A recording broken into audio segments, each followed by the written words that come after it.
Hey guys, tonight we're talking about medieval products. Things that were invented with confidence, failed immediately, annoyed everyone involved, and somehow survived long enough for us to still be using them. So before you get comfortable, take a moment, like the video and subscribe, but only if you genuinely enjoy what I do here. And let me know in the comments where you're tuning in from and what time it is for you. It's always fascinating to see who's joining us from around the world. Medieval toothpaste was not designed to care for teeth. It was designed to intimidate them. The idea was noble. Clean your mouth, avoid rot, appear vaguely civilized.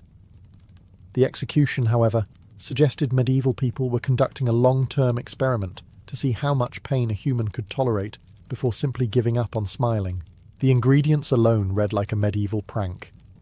Crushed animal bones, burnt shells, wood ash, salt, charcoal, occasionally powdered brick, because when your dental plan is already unhinged, why not commit fully? These substances were mixed into gritty powders or pastes and rubbed directly onto teeth using fingers, cloth, or what can only be described as medieval optimism. This did technically remove plaque. It also removed enamel, dignity, and any joy associated with having a mouth. Brushing was not refreshing. It was an event. People did not freshen up. They braced themselves. The sensation has been described by historians as unpleasant, abrasive, and deeply regrettable, like chewing sand while someone whispers encouragement. And medieval people noticed. They were not fools. They noticed their teeth becoming sensitive. They noticed bleeding. They noticed that drinking anything remotely warm or cold now felt like a personal attack. Many responded logically by stopping entirely. Others continued brushing out of fear that not brushing would somehow be worse, which is a very medieval approach to problem solving. Here is the real failure. Toothpaste did not significantly improve dental outcomes. Teeth still rotted. Gums still receded. Infections still happened. The product hurt, delivered minimal results, and inspired zero enthusiasm. In modern terms, it would have been discontinued after a week and recalled for emotional damage. And yet, humanity refused to let it die. Instead of abandoning toothpaste, we refined it. We softened the abrasives. We added mint so it felt like progress. We gave it reassuring names like gentle, advanced, and recommended by dentists, even though the basic principle remains unchanged. Scrape your teeth daily and hope science has improved things enough to make it survivable. Even today, toothpaste still works by abrasion. It just smiles politely while doing it. So when you brush your teeth and wince at that one sensitive spot, remember, this is not a flaw. This is tradition. You are participating in a medieval product that failed immediately, annoyed everyone involved, and somehow became mandatory. History did not fix toothpaste.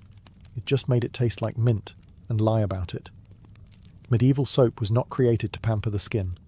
It was created to win a fight against dirt. And if your skin happened to lose that fight, that was considered acceptable collateral damage. Soap in the Middle Ages was typically made from animal fat mixed with lye, a substance so aggressive it can dissolve organic matter, including the illusion that bathing should feel pleasant. This mixture technically cleaned the body, in the same way that sanding a table technically cleans it. Yes, the surface becomes free of grime, but also free of its original texture, finish, and happiness. Using medieval soap was an experience. It burned. It dried the skin to the point where cracking was not a risk, but an expectation. Hair washed with it often became brittle, straw-like, or simply left the building altogether. Baldness was not uncommon, and no one was sure whether to blame age, stress, or the soap actively trying to erase them. And yet, people kept using it. Why?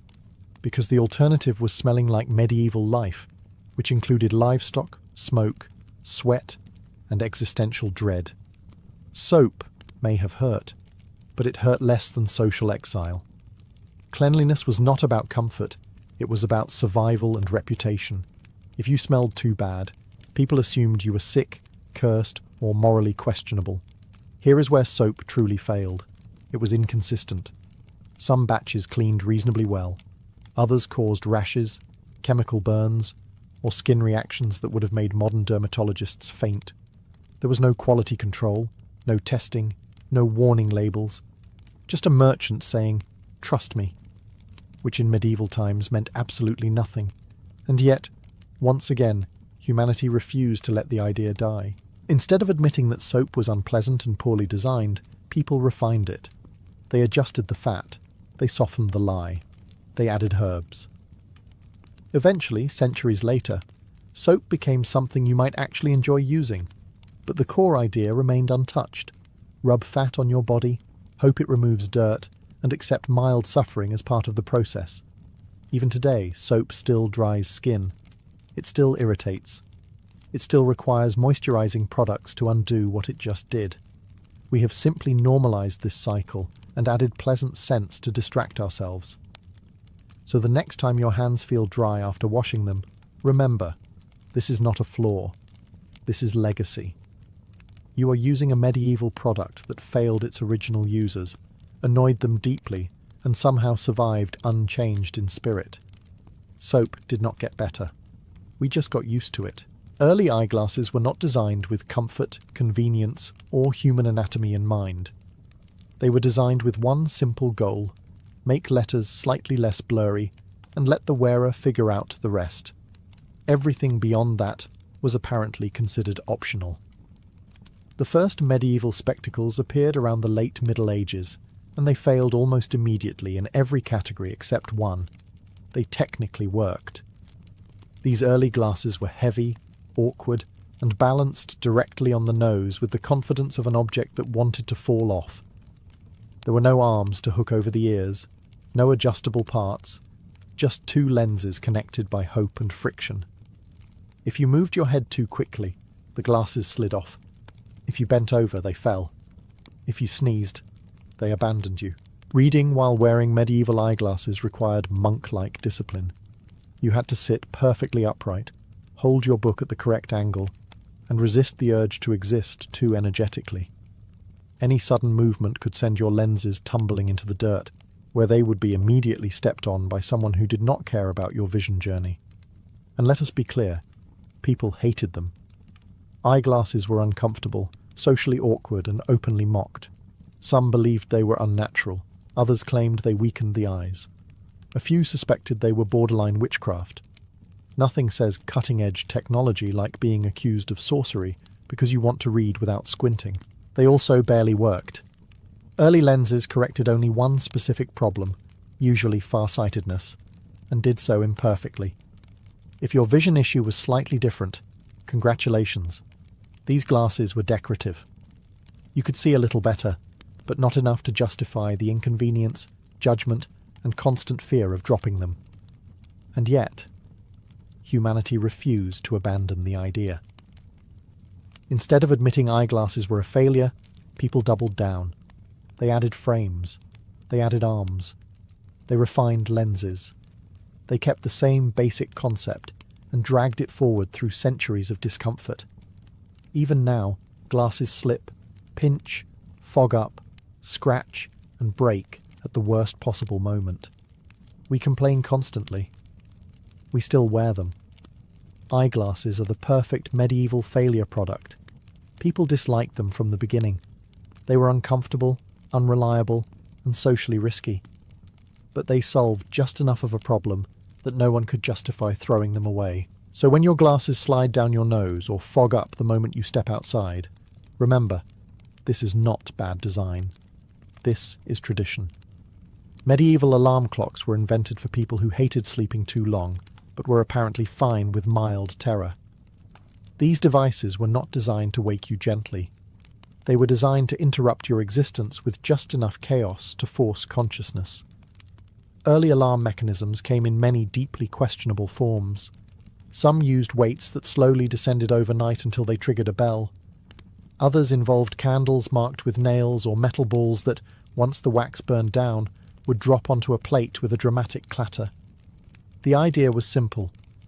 Noise equals waking. Precision was optional. Safety was negotiable. Accuracy was optimistic.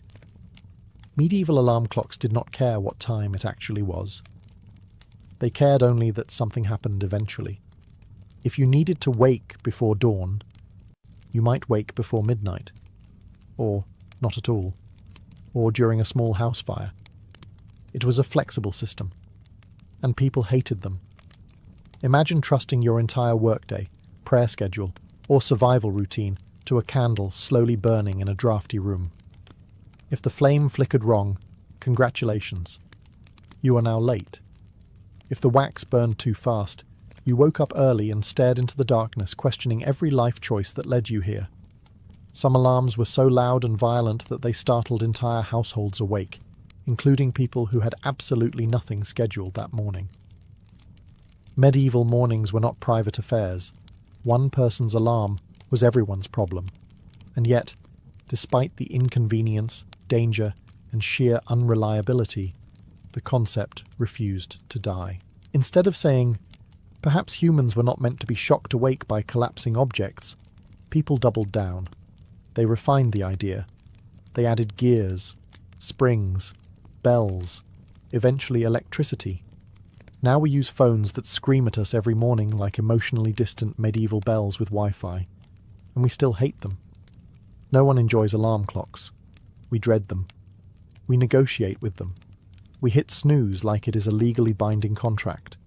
Entire industries exist to make alarms gentler, softer, or more natural, which is humanity quietly admitting that the original idea was a mistake. But the core concept remains unchanged. Artificial noise forces wakefulness. Wakefulness leads to productivity. Productivity justifies suffering. Medieval alarm clocks failed at comfort, accuracy, and user satisfaction. They succeeded only in one thing: making sure people woke up against their will. That single success was apparently enough to carry the product through centuries. So tomorrow morning, when your alarm goes off and you feel instant resentment, remember, this is not modern inconvenience. This is medieval heritage ringing in your ears. Medieval candles were not romantic. They were not cozy. They were not atmospheric. They were barely functional sticks of disappointment that happened to be on fire. Most medieval candles were made from animal tallow, rendered fat taken from cows or sheep. This meant they smelled faintly of livestock, smoked aggressively, and dripped molten grease everywhere like they were actively trying to ruin your furniture. Beeswax candles existed, but those were expensive and mostly reserved for churches, nobles, or people who wanted to flex their wealth through illumination. Lighting a candle did not create a soft glow. It created a small, flickering argument between flame, smoke, and gravity. Tallow candles burned unevenly, bent under their own heat, and showered hot wax onto tables, floors, hands, and occasionally faces. People did not relax by candlelight. They monitored it nervously. The light itself was underwhelming. One candle barely illuminated a room. 2 candles meant luxury. 3 candles meant you were either wealthy or doing something suspicious.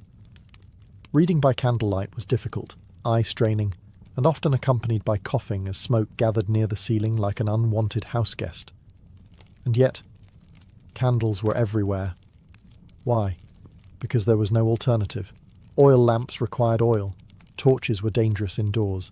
Candles, as awful as they were portable, controllable, and only mildly catastrophic. So people tolerated them, complained constantly, and kept using them. Candles failed at efficiency. They failed at cleanliness. They failed at comfort. They failed at safety. Medieval records mention fires caused by candles with alarming frequency, usually followed by phrases like tragic accident and everything burned down.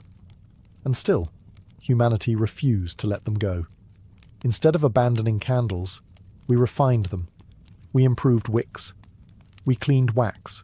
We reduced smoke. And then, centuries later, something strange happened. We started buying them voluntarily. We labelled them relaxing. We scented them.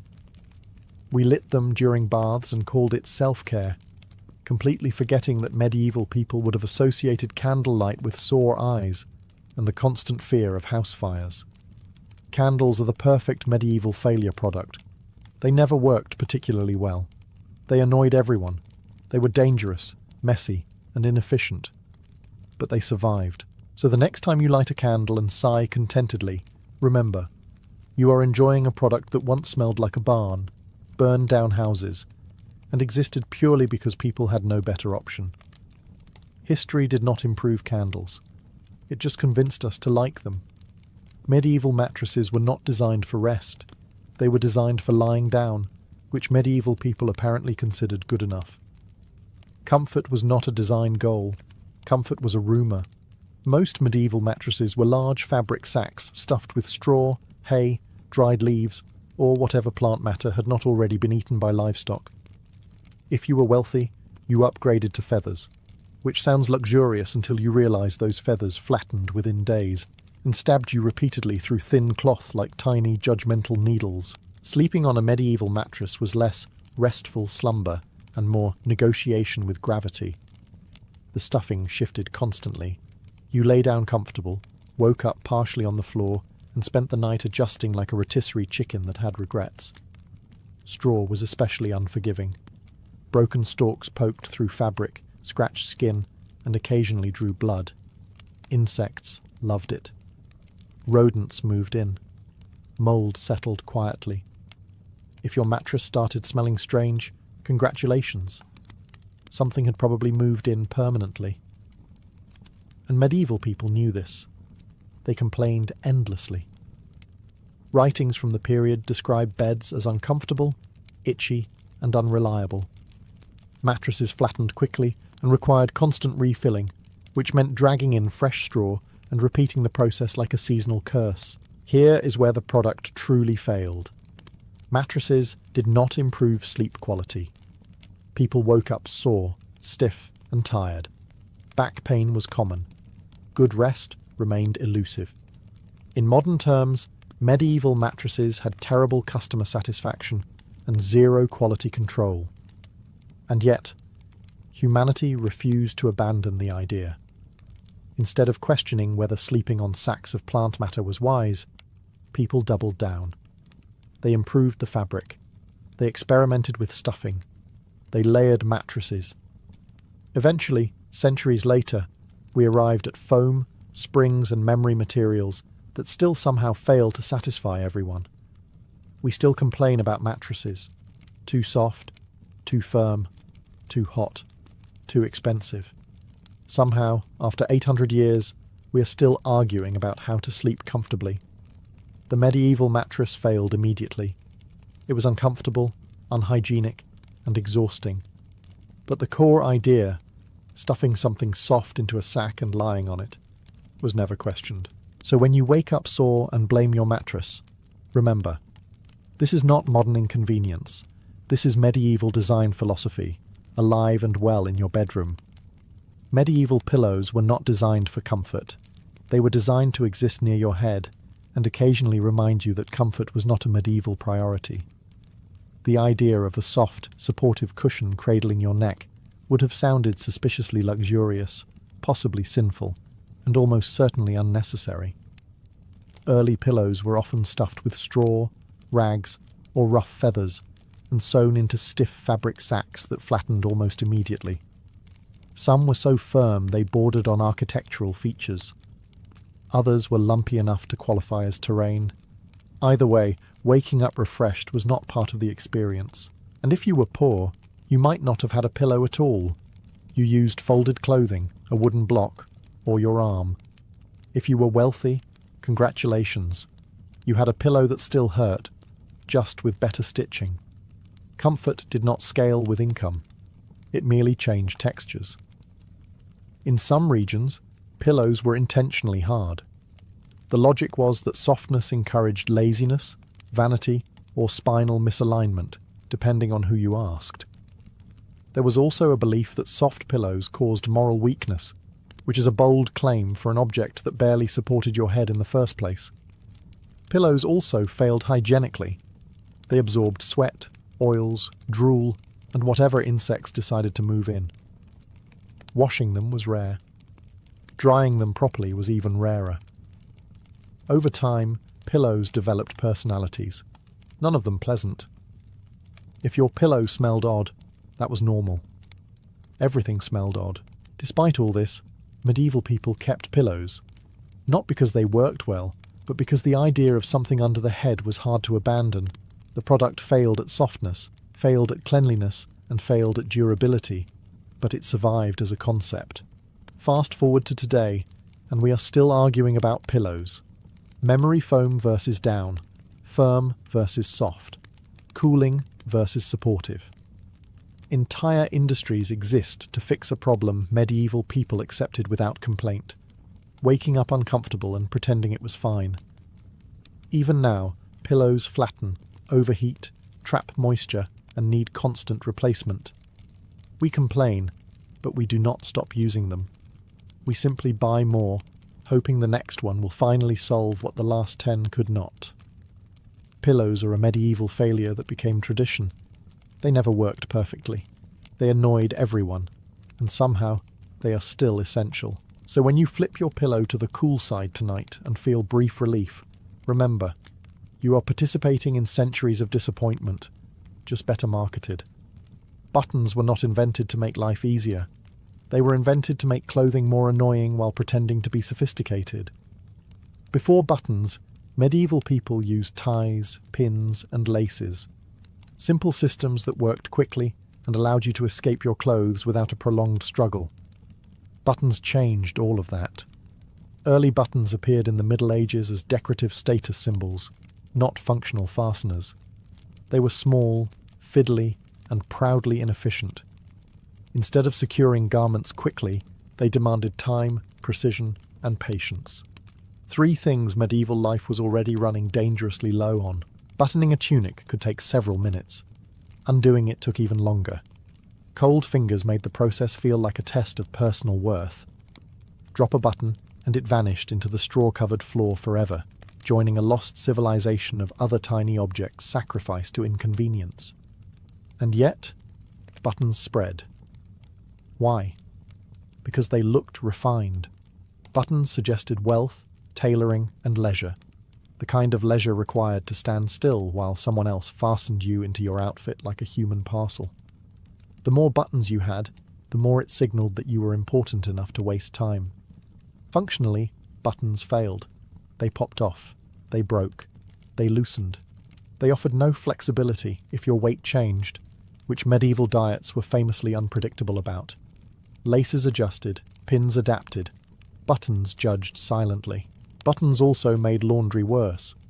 Washing garments with buttons risked damage, tangling, or breakage. Repairing them required skill, thread, and eyesight. All things medieval peasants did not have in abundance. Despite this, humanity doubled down. Instead of admitting that buttons were inferior to faster systems, we embraced them.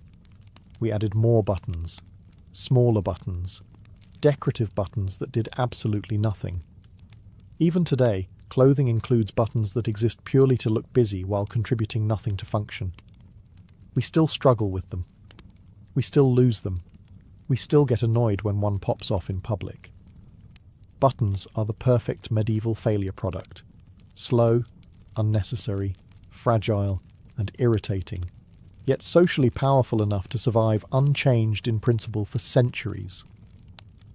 So the next time you button a shirt and feel that tiny flicker of frustration, remember, this is not poor modern design.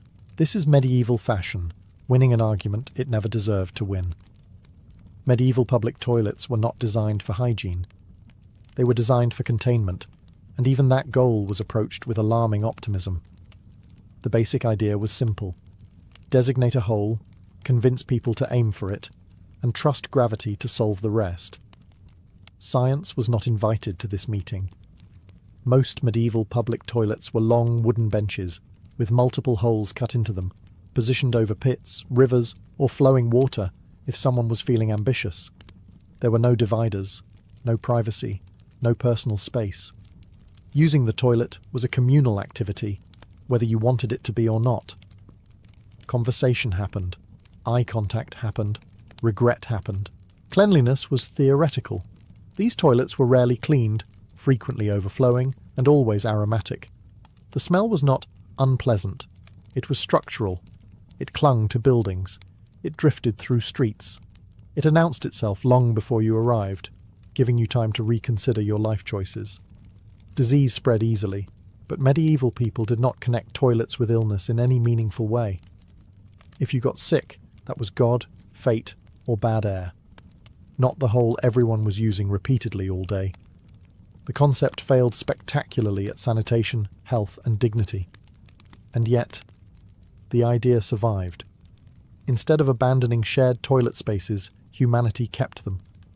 We refined the pits, added water, added pipes, added flushing, added signs asking people to wash their hands, because apparently that still needed clarification centuries later. Modern public bathrooms are objectively better, and yet they still inspire discomfort, anxiety, and avoidance. We still hesitate before entering. We still judge cleanliness instantly. We still avoid touching surfaces whenever possible.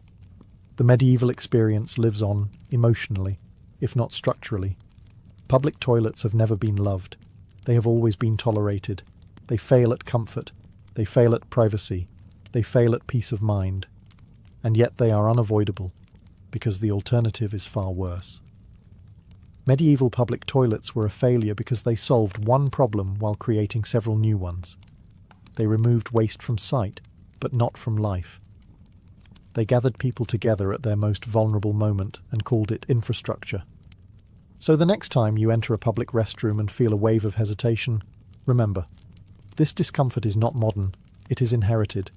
You are participating in a medieval solution that barely worked then and only slightly works now. History did not fix public toilets. It just added doors and hoped you would not think too hard about it. Medieval umbrellas were not designed to protect you from the weather. They were designed to make a philosophical statement. Specifically, I am trying something and I regret it already. Early umbrellas were heavy, awkward, and deeply offended by wind. They were often made with wooden frames, stiff fabric, and absolutely no understanding of aerodynamics. Opening one in a breeze was less an act of protection and more an invitation to wrestle with nature in public. They barely worked.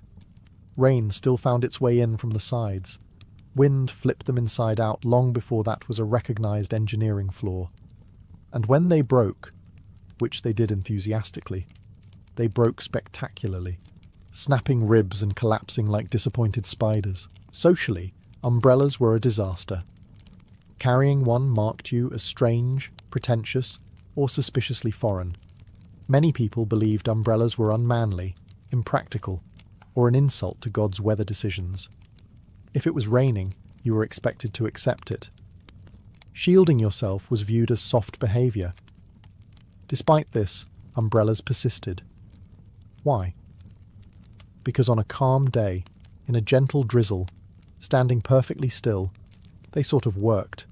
And humanity has always been willing to tolerate 90% failure if something works 10% of the time and looks vaguely sophisticated while doing it. Umbrellas also failed at portability.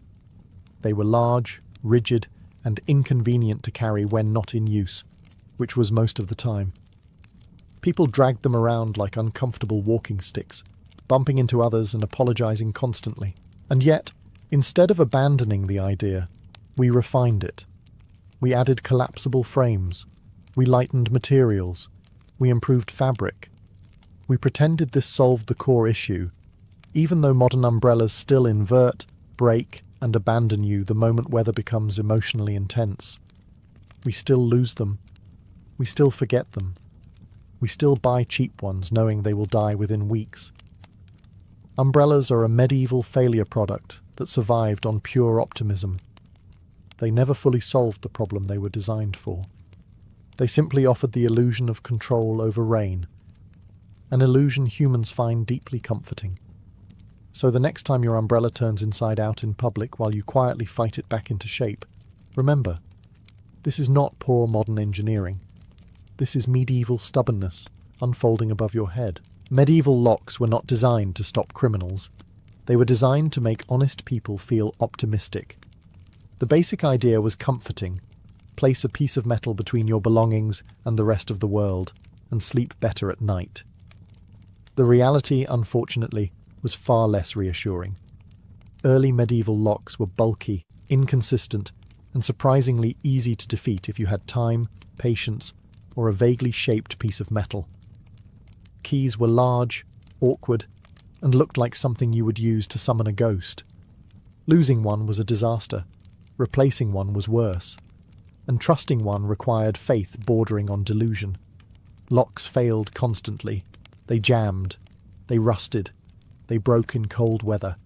Some opened if you shook them aggressively, which meant even thieves with no skill could succeed through enthusiasm alone. Others worked only if you held the key at exactly the right angle while whispering encouragement. Security was mostly symbolic. A locked chest did not say, "This is impossible to steal." It said, "Please steal something else first." And medieval thieves understood this perfectly. Many did not bother picking locks. They simply broke the container, because the lock itself was often stronger in concept than in construction. And yet, people loved locks. Why? Because they offered psychological comfort. Even a bad lock feels better than no lock. It tells you that you tried, that you cared, that you participated in the illusion of control over your possessions. Instead of abandoning locks when they clearly failed, medieval people kept improving them. They added complexity, wards, tumblers, traps.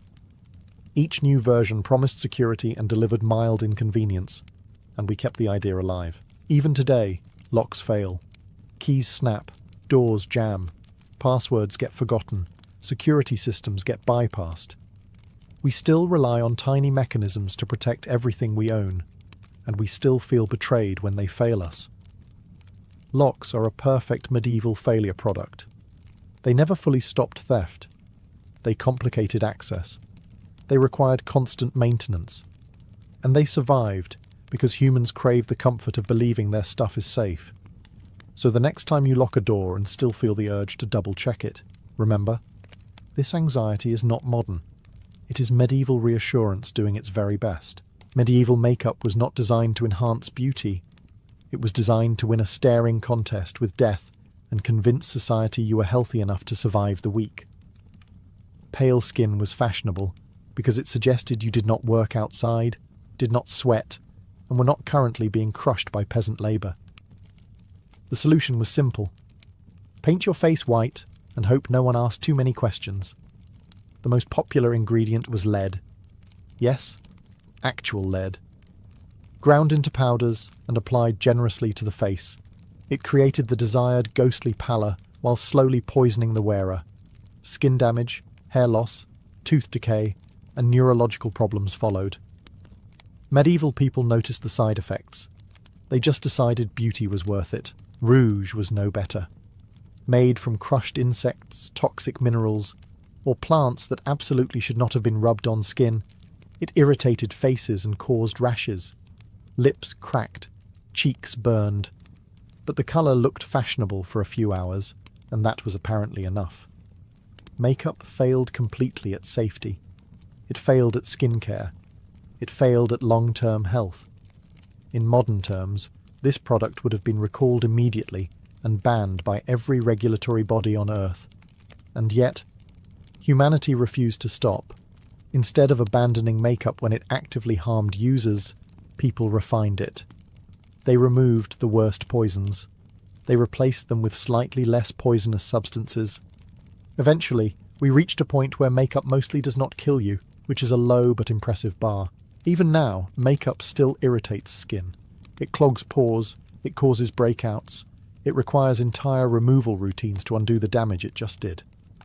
We apply products in the morning and spend the evening repairing the consequences, just like medieval users did, only now with better lighting and more mirrors. Makeup is a medieval failure product because everyone knew it was bad. They saw the damage, they experienced the pain, they complained, and they kept using it anyway because social pressure mattered more than comfort or health. So the next time your skin reacts badly to a cosmetic product and you sigh in resignation, remember, this is not modern inconvenience. This is medieval beauty standards refusing to die. Medieval medical bandages were not designed to heal wounds. They were designed to make everyone feel like something was being done, which in medieval medicine counted as success. The basic idea was simple. If something is bleeding, wrap it. With what? Whatever cloth was nearby. Old linen, rags, torn clothing.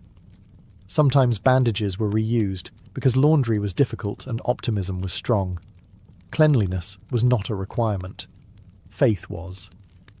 These bandages trapped dirt, moisture and bacteria with impressive efficiency.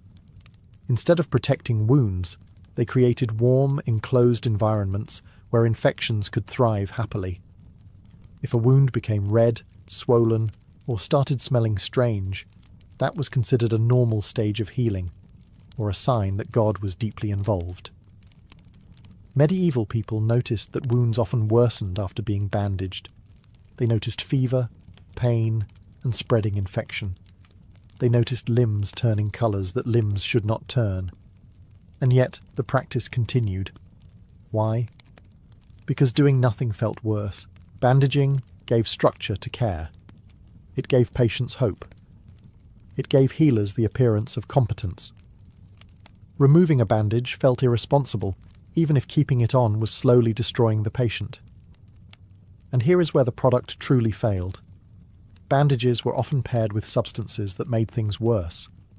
Honey, herbs, wine, animal fat, sometimes helpful, sometimes disastrous.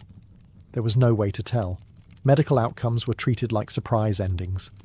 In modern terms, medieval bandages had catastrophic side effects and wildly inconsistent results. They failed at sanitation.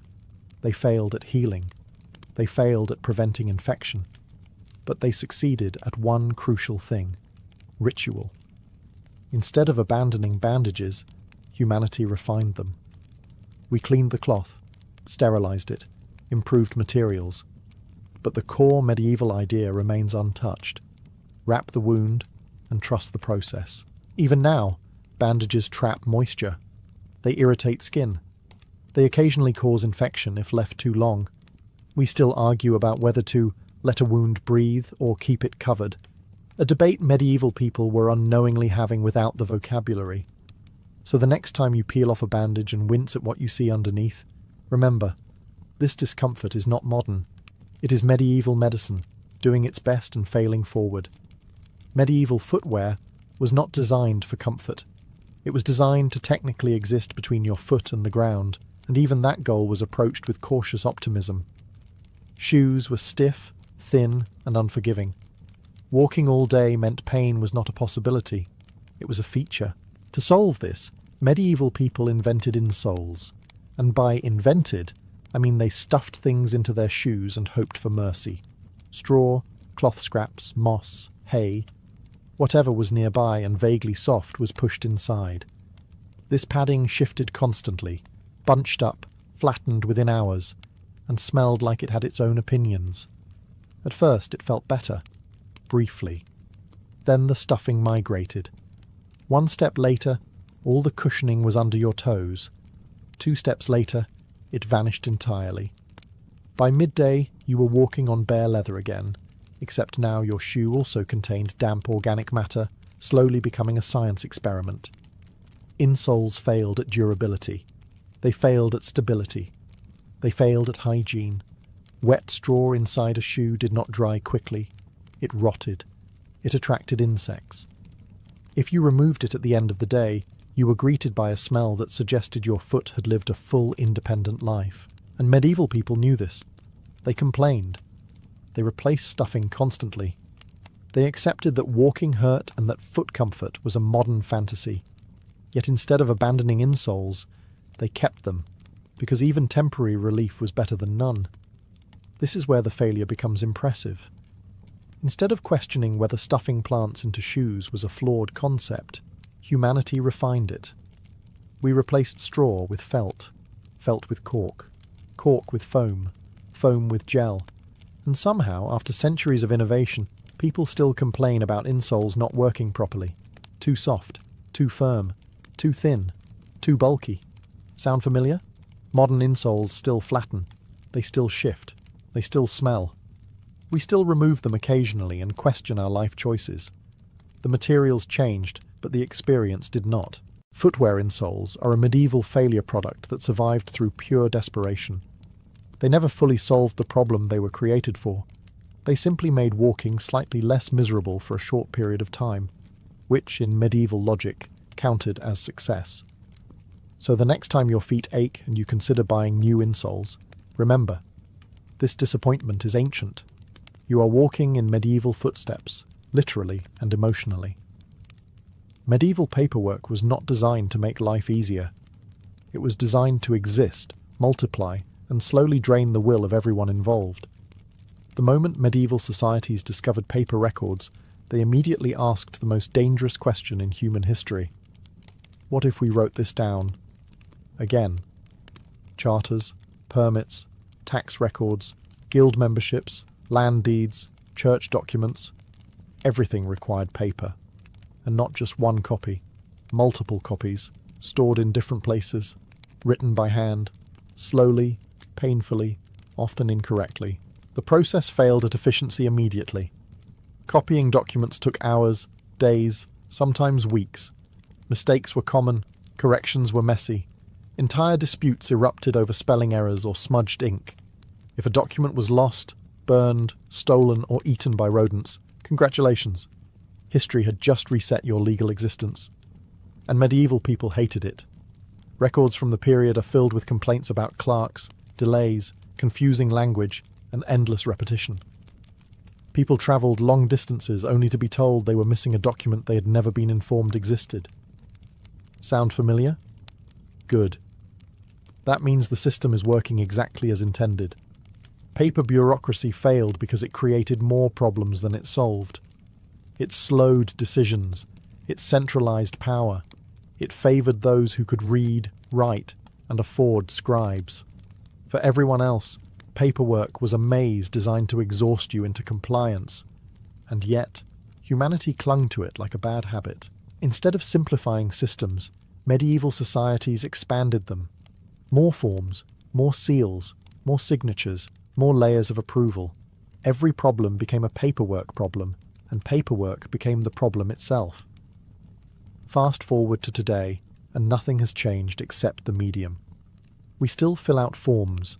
We still repeat information. We still submit documents only to be told they are missing one tiny detail. Paper became digital, but the frustration stayed beautifully intact. We still joke about bureaucracy. We still suffer through it. We still accept it as unavoidable. Paper bureaucracy is the ultimate medieval failure product because it never worked smoothly, never pleased users, and never delivered clarity. Yet it survived because institutions loved it. It created order for those in charge and confusion for everyone else. So the next time you fill out a form that asks for the same information 3 times and then rejects it anyway, remember, this is not modern inefficiency. This is medieval administration, alive, well, and still wasting your time. Mary Shelley was born into a household where ideas mattered more than comfort, reputation, or safety. From the moment she entered the world in 1797, her life was shaped by intellect, controversy, and loss. She was the daughter of 2 of the most radical thinkers in Britain, people whose names were spoken with admiration in some circles and suspicion in others. Her father, William Godwin, believed society could be rebuilt through reason, education, and moral improvement. Her mother, Mary Wollstonecraft, had written one of the most daring books of the age, arguing that women were not naturally inferior, merely denied education and independence. Mary never knew her mother. Wollstonecraft died just 10 days after giving birth, leaving behind a newborn daughter and a legacy that would loom over Mary's entire life. From childhood onward, Mary grew up haunted by an absence she could never fill. She would later visit her mother's grave to read, write, and think, treating it as both shrine and classroom. Death was not an abstract concept in her early life. It was personal, immediate, and formative. Her father raised her surrounded by books, debates, and visiting intellectuals. The house was often filled with writers, philosophers, and political radicals, all arguing about revolution, justice, and the future of humanity. This was not a gentle or sheltered upbringing. Godwin believed children should be shaped by reason rather than discipline, but his ideals did not always translate into warmth. Mary was intellectually stimulated, but emotionally lonely, especially after her father remarried. Her stepmother favoured her own children, and Mary often felt like an outsider in her own home. Still, books became her refuge. She absorbed history, poetry, philosophy, and science at an early age, developing an imagination fueled by both knowledge and isolation. She learned early that ideas had consequences, that bold thinking could bring admiration, but also condemnation. This lesson would follow her throughout her life. From the very beginning, Mary Shelley stood at the intersection of creation and loss, brilliance and sorrow. She was born into a world of revolutionary thought, but also into a silence left by death.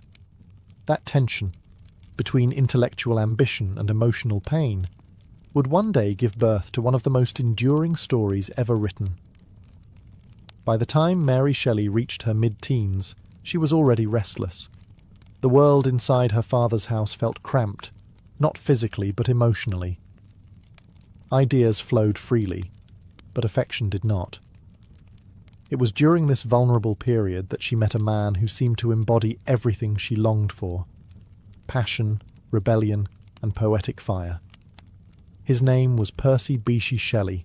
Percy was already married when they met, which in early 19th century England was not a minor inconvenience, but a social landmine. He was known as a radical poet, an atheist, and a political troublemaker, exactly the sort of person respectable society warned young women to avoid. Naturally, Mary fell in love with him almost immediately. He treated her as an intellectual equal, encouraged her writing, and spoke of freedom with the intensity of someone determined to live by his ideals, no matter the cost. Their relationship quickly became a scandal.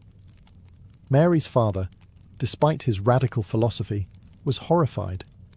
He had written about free love in theory, but watching his teenage daughter run off with a married man was another matter entirely.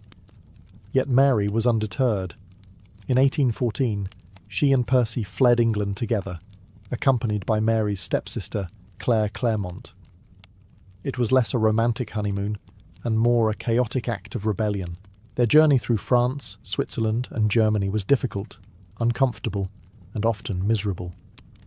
They travelled on foot, slept poorly, ran out of money, and faced constant uncertainty. But for Mary, this escape was intoxicating. She had chosen love and freedom over obedience, fully aware that society would never forgive her for it. At just 16, she had severed her place in polite society with remarkable resolve. The emotional toll was heavy. Letters from home went unanswered. Friends turned cold. Respectable doors closed permanently. Yet Mary learned something crucial during this period. Independence came at a steep price, but submission cost even more.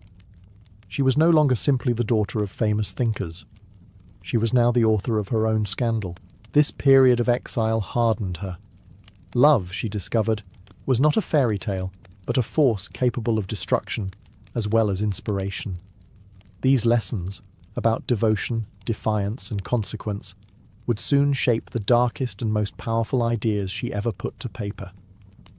In 1816, Mary Shelley arrived in Switzerland expecting inspiration and beauty. What she encountered instead was darkness, literal and psychological. That year would later be remembered as the Year Without a Summer, caused by a massive volcanic eruption that filled the atmosphere with ash and blotted out the sun. Cold rain fell relentlessly. Skies stayed grey.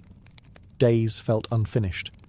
For Mary, the gloom seeped into everything. She and Percy Bysshe Shelley settled near Lake Geneva, not far from the rented villa of Lord Byron, already infamous for his excesses and genius. The group that gathered there, poets, lovers, and restless minds, spent their days trapped indoors, reading German ghost stories aloud by candlelight, arguing about science, life, and the soul. Conversations drifted toward electricity, galvanism, and the disturbing question of whether life itself could be artificially created. It was Byron who proposed a challenge. Each person should write a ghost story. At first, Mary struggled. Nights passed with no ideas, only unease. She felt like an observer rather than a creator, surrounded by towering male intellects. But her imagination was quietly assembling something far more powerful than a simple ghost tale. One night, unable to sleep, Mary experienced what she later described as a waking dream. She saw a pale student kneeling beside a thing he had assembled, watching it stir to life. The horror was not just in the creature, but in its maker, terrified by his own success. The image struck her with sudden clarity and became impossible to ignore. This was not a story about monsters in the traditional sense. It was about creation without responsibility, ambition without foresight, and the loneliness of being cast into the world unwanted. Mary drew unconsciously from everything she knew: her mother's death after childbirth, her father's cold idealism, her own experiences of abandonment and loss.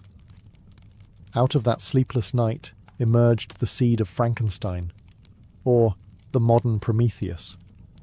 It was not born from comfort or joy, but from isolation, fear, and deep reflection on what it means to bring life into the world. That dark summer marked a turning point. Mary was no longer merely absorbing ideas. She was transforming them. In a world without sunlight, she imagined a spark powerful enough to animate the dead, and in doing so, quietly changed literature forever. The creation of Frankenstein did not bring immediate triumph to Mary Shelley. Instead, the years that followed were marked by a far more intimate and devastating education, motherhood, and the repeated experience of loss. While still in her late teens, Mary became pregnant for the first time. The child was born prematurely and lived only a few days. Mary recorded the event in her journal with quiet restraint, but the pain beneath her words was unmistakable. She dreamed of the baby coming back to life, warmed by the fire.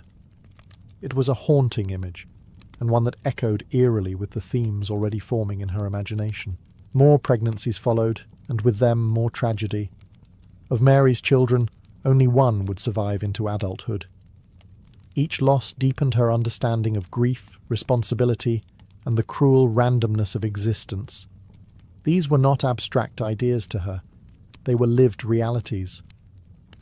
While Percy Shelley pursued poetry and ideals with relentless energy, Mary was often left to bear the physical and emotional consequences of their shared life. The contrast between creation and destruction became inescapable. To give life was to risk unbearable pain. To love deeply was to invite devastation.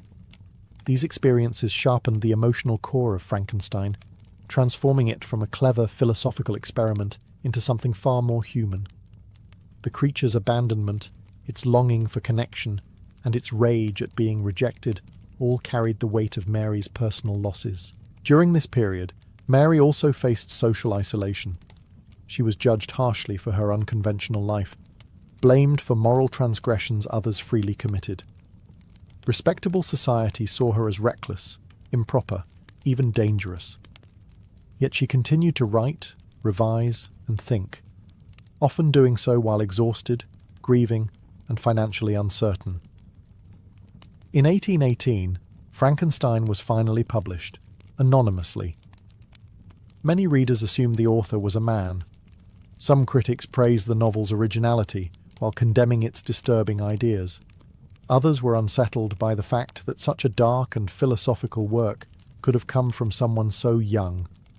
Mary watched quietly as her creation entered the world, much like the creature in her novel, misunderstood, debated, and judged without mercy. Motherhood and grief had carved something permanent into Mary Shelley. They stripped away youthful illusions and replaced them with a deeper, darker clarity. Life, she learned, was fragile, creation was dangerous, and love carried consequences no one could fully control. As Frankenstein began to circulate and stir conversation, Mary Shelley found that recognition did not translate into security. The novel attracted attention, controversy, and curiosity, but very little money. Most of the profits went to publishers, while Mary and her husband continued to live under constant financial strain. Fame, it turned out, was not a reliable source of food, warmth, or stability. In 1816, after years of scandal and uncertainty, Mary finally married Percy Bysshe Shelley. The marriage was made possible by tragedy. Percy's first wife had drowned herself, a death that cast a long shadow over their union. Though the marriage brought a degree of social legitimacy, it did little to ease their deeper problems. Percy remained brilliant, idealistic, and increasingly impractical. Money slipped through his hands almost as quickly as it arrived. He gave generously to friends, causes, and strangers, while Mary worried quietly about debts, children, and survival. Their relationship grew strained. Percy's emotional intensity could be exhausting, and his belief in free love often left Mary feeling insecure and sidelined. She admired his genius, but she also carried the burden of reality, arranging moves, managing finances, and enduring the consequences of his recklessness. While he wrote poetry aimed at eternity, Mary was forced to think about tomorrow. Despite this, she did not stop writing. She revised Frankenstein, contributed essays and reviews, and began work on new fiction. Yet her literary identity remained overshadowed by her husband's reputation. She was often introduced not as an author in her own right, but as Percy Shelley's wife, a label that quietly minimized her achievements. Poverty followed them wherever they went. They moved frequently, fleeing creditors and searching for cheaper living conditions. This instability deepened Mary's sense of displacement. Home was never permanent, and safety always felt provisional. Still, these years refined her voice. She became sharper, more disciplined, and more aware of the cost of idealism when divorced from responsibility. This period forced Mary Shelley to confront a harsh truth. Imagination alone could not sustain a life. Creation required endurance. Genius demanded sacrifice. And love, no matter how passionate, could erode under the weight of hunger, grief, and unmet expectations. The tension between vision and survival would remain a central theme in both her life and her work. By the early 1820s, Mary Shelley and Percy Bysshe Shelley left England for Italy, hoping distance might solve what proximity had failed to fix. Italy promised beauty, warmth, and a lower cost of living. It also offered escape from creditors, judgment, and the ghosts of their earlier choices. For a time, the move felt almost successful. The landscapes were luminous, the cities ancient and alive, and the intellectual circles stimulating. Yet beneath the surface, the same fractures remained. Italy became a place of contrasts. There were moments of genuine happiness, long walks, shared reading, conversations about art and history. But these were punctured repeatedly by tragedy. 2 of Mary's children died there, taken by illness in quick succession. The losses hollowed her. Grief became routine, something endured rather than processed. Percy, overwhelmed and guilt-ridden, retreated further into idealism, poetry, and emotional distance. Their marriage began to feel less like a partnership and more like coexistence. Percy's belief in emotional freedom led him into intense attachments with other women, arrangements he justified philosophically, but which wounded Mary deeply. She was expected to be understanding, enlightened, modern, yet she remained human. Love, she learned again, could be rationalized into cruelty. Mary continued writing, though often in emotional isolation. She worked on novels such as Valperga, drawing on Italian history and political struggle, but the public reception was lukewarm. Critics compared her unfavorably to her husband, dismissing her work as secondary, derivative, or overly intellectual for a woman. The irony was sharp. She was criticized both for thinking too much and for not being brilliant enough. Italy, once imagined as renewal, slowly became associated with loss. The sunlit landscapes could not soften the accumulating grief. Each death, each disappointment, stripped away another layer of youthful optimism.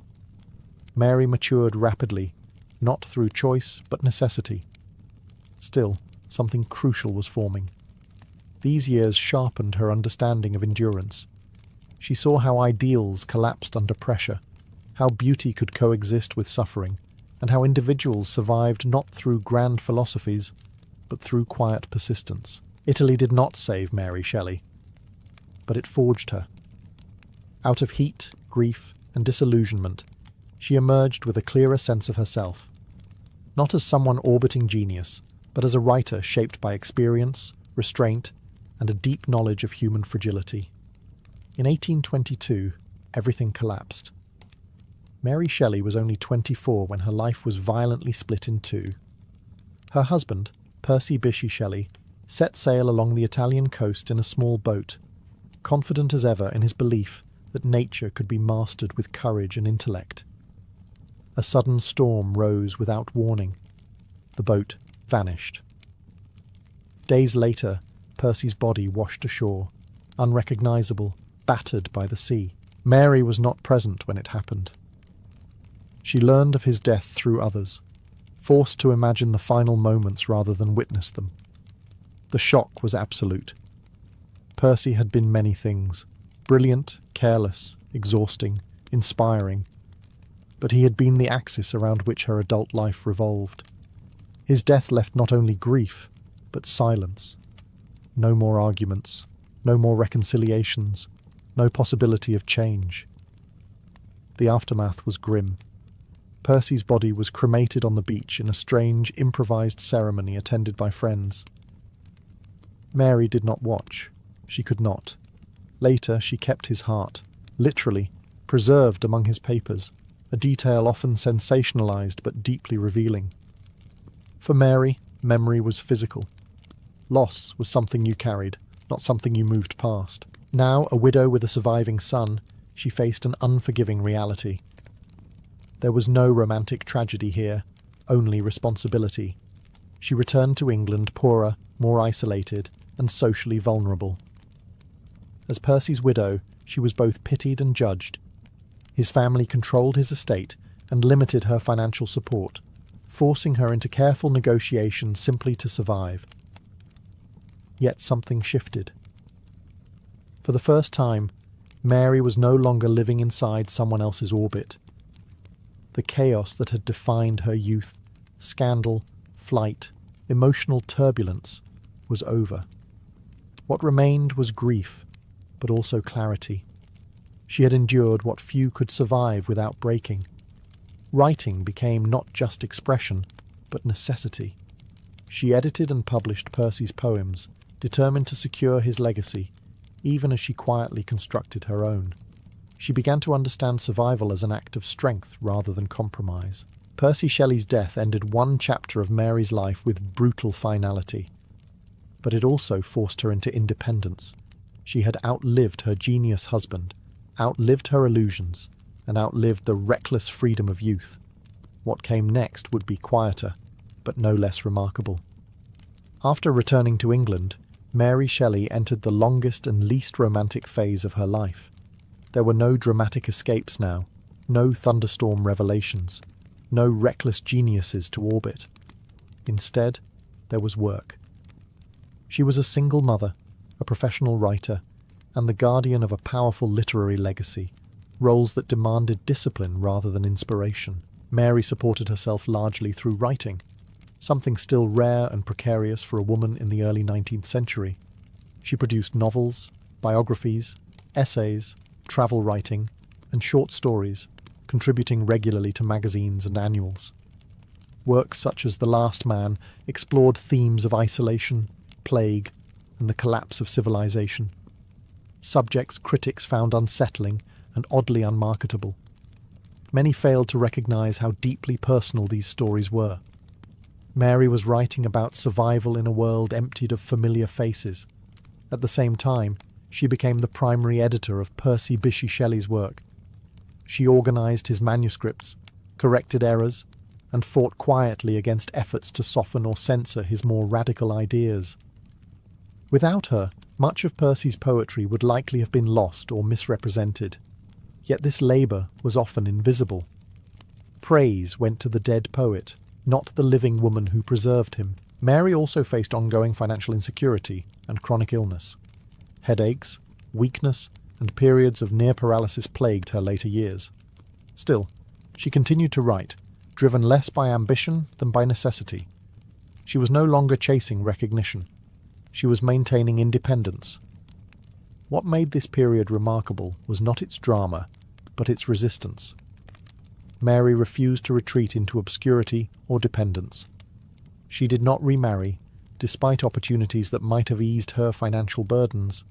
Instead, she chose autonomy in a society that discouraged it. Quietly, persistently, she lived the principles her parents had once written about. Though critics often dismissed her later work, Mary Shelley remained intellectually engaged and politically aware. She followed revolutions abroad, supported reformist causes, and never abandoned the belief that literature could shape moral thought. This chapter of her life lacked spectacle, but it demonstrated something rarer than youthful rebellion: endurance. Mary Shelley proved that survival itself could be a radical act, and that creation did not end with tragedy, but could continue patiently against the odds. By the time Mary Shelley reached her final years, she had become a strange contradiction in the public imagination. Famous, yet misunderstood. Celebrated, yet quietly sidelined. To many readers, she remained the teenage girl who had written Frankenstein during a stormy summer. To others, she was still primarily the widow of a great poet. Rarely was she seen for what she truly was: a lifelong professional writer who endured loss, scandal, poverty, and illness without surrendering her independence or intellect. Mary spent her later years caring for her son, Percy Florence Shelley, whose future she guarded fiercely. Ensuring his stability meant navigating complex relationships with Percy Shelley's aristocratic family, managing limited finances, and maintaining her reputation in a society that never fully forgave her youthful defiance. Respectability, once denied to her, became a tool she used strategically rather than a value she worshipped. Her health steadily declined. Chronic pain, weakness, and neurological symptoms made daily life difficult, yet she continued reading, thinking, and writing for as long as she was able. She revised earlier works, reflected on her past, and watched as Frankenstein took on a life entirely its own. The novel was adapted for the stage, altered, sensationalized, and simplified. The creature became a monster in popular culture, even though Mary had written him as a thinking, feeling being shaped by neglect. In many ways, the fate of her novel mirrored her own: reduced, misunderstood, yet impossible to erase. Mary Shelley died in 1851, at the age of 53. She left behind no dramatic final gesture, no manifesto, no grand farewell. What she left instead was something far more durable, a body of work that continued to ask uncomfortable questions. What do creators owe their creations? What happens when society abandons responsibility in the name of progress? How much loneliness can a human endure before turning bitter or cruel? Over time, her reputation shifted. Scholars began to recognize her philosophical depth, her political awareness, and her influence on science fiction, Gothic literature, and feminist thought. She was no longer just the woman behind Frankenstein. She was a thinker shaped by grief, survival, and relentless observation. Mary Shelley outlived nearly everyone who once defined her. In doing so, she claimed something rare for a woman of her era: authorship of her own life. And that, perhaps, was her greatest creation. Long before glass pyramids and hushed galleries, the Louvre began its life as something far more practical and far more brutal. In the late 12th century, Paris was not yet the elegant capital of culture it would become. It was a growing medieval city vulnerable to invasion, especially from the northwest. To protect it, King Philip Augustus ordered the construction of a massive stone fortress on the city's edge, right where the Louvre now stands. This original Louvre was not built to inspire. It was built to intimidate. Thick limestone walls rose from the ground, reinforced by towers and surrounded by a defensive moat fed by the Seine. At its heart stood a huge central keep, cold, windowless, and imposing. Soldiers patrolled its ramparts, weapons ready, while below them the city lived under the constant reminder that royal power was never far away. The fortress served as both shield and warning. From here, the king could watch the river traffic and control access to Paris. It was a statement of authority carved into stone. Inside, conditions were harsh. This was no palace of comfort. The rooms were dark, damp, and designed for defence, not beauty. The Louvre's earliest corridors echoed not with footsteps of tourists, but with armour, boots, and the tension of siege preparedness. Yet even in this early phase, the Louvre began accumulating layers, both physical and symbolic. Prisoners were held within its walls. Treasures and royal records were stored here, guarded like military assets. The building became a vault of power, secrecy, and fear. What lay behind its walls was not meant to be seen by the public. As Paris expanded, the city slowly grew around the fortress. Streets crept closer. Markets flourished nearby. What was once a frontier defence became swallowed by urban life. The Louvre no longer stood at the edge of civilization. It stood at its centre. And with that shift came a crucial transformation. By the time later kings looked at the grim old fortress, they saw not just stone and battlements, but potential. The walls that once kept enemies out could now keep courtiers in. The stronghold of war would slowly become a residence of power. But deep beneath the modern museum, traces of this first Louvre still remain.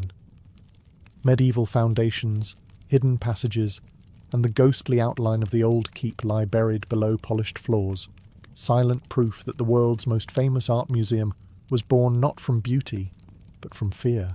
As the medieval city tightened its grip around the old stronghold, the Louvre began to feel out of place.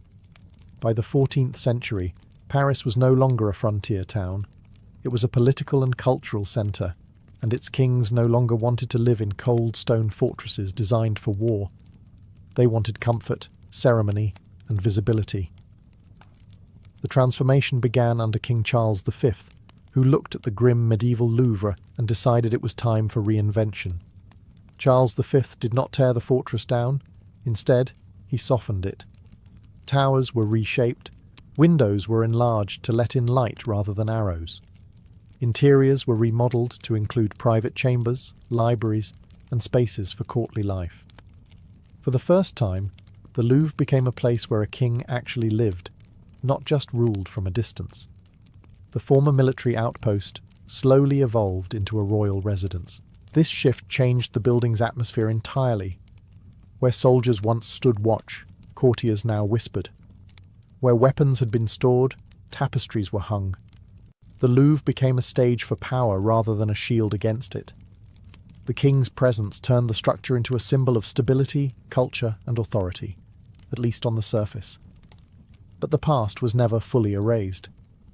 Beneath the new decorations, the old fortress remained. Secret stairways, thick walls, and narrow passages continued to shape daily life. The palace was still a place of control. Access to the king was carefully regulated, and the architecture reinforced hierarchy. Who stood where, who entered which room, and who waited in the shadows, all of it mattered. The Louvre also became a repository of royal wealth. Manuscripts, jewels, ceremonial objects, and archives were stored within its walls. Power was no longer just military. It was cultural, symbolic, and bureaucratic. The building reflected that change perfectly. As generations passed, each ruler altered the Louvre to suit personal tastes and political needs. Some expanded it, others neglected it. But none could fully escape its layered history. The building had become a living archive of monarchy itself, part fortress, part palace, part labyrinth. By the end of the medieval period, the Louvre stood at a crossroads. It was no longer a place of war, but it was not yet a temple of art. It was something in between, a royal machine, humming quietly with intrigue, ambition, and the constant performance of power. The next great transformation of the Louvre came not from caution, but from ambition. When King Francis I returned from his Italian campaigns in the early 16th century, He came back changed. He had seen Renaissance courts filled with art, symmetry, and humanist ideals, and the medieval heaviness of the Louvre suddenly felt embarrassing. Stone walls and narrow towers belonged to an older world. Francis wanted splendour. Rather than patching the old palace, he began dismantling it. The great medieval keep, the very heart of the original fortress, was demolished. In its place rose elegant facades inspired by Italian Renaissance design. Columns replaced battlements. Proportion replaced brute strength. The message was clear. Royal power no longer needed to hide behind walls. It could announce itself through beauty. This was not merely an architectural update. It was a political statement. Francis I wanted France to rival Italy as the cultural leader of Europe, and the Louvre would be his proof. He invited artists, architects and thinkers to his court, including the aging Leonardo da Vinci, whose works would later form the core of the royal collection. Art became an extension of monarchy, a way to project intellect and legitimacy. Inside the palace, space was reorganized around ceremony. Grand staircases controlled movement. Long galleries allowed processions of courtiers to be seen and judged. Nothing was accidental. Architecture became choreography, guiding bodies and eyes toward the king. To be visible at the Louvre was to exist. To be excluded was political death. Yet even as the Renaissance palace rose, the building's old secrets remained buried below. Medieval foundations still supported the new elegance. Hidden rooms and forgotten passages lingered beneath marble and plaster, reminders that the past was never fully destroyed, only covered. The Louvre became a place of contradictions. It celebrated human creativity while reinforcing absolute power. It displayed beauty while quietly enforcing hierarchy. Art softened authority, but it also magnified it. This period set the tone for everything that followed. The Louvre was no longer just where kings lived. It was where kings performed. And in turning stone into spectacle, Francis I permanently altered the purpose of the building, transforming it into a monument not only to power, but to image, legacy, and control. By the late Renaissance, the Louvre had become less a home and more a pressure chamber. It was magnificent on the surface, filled with art, ceremony, and ritual, but beneath the elegance pulsed constant tension.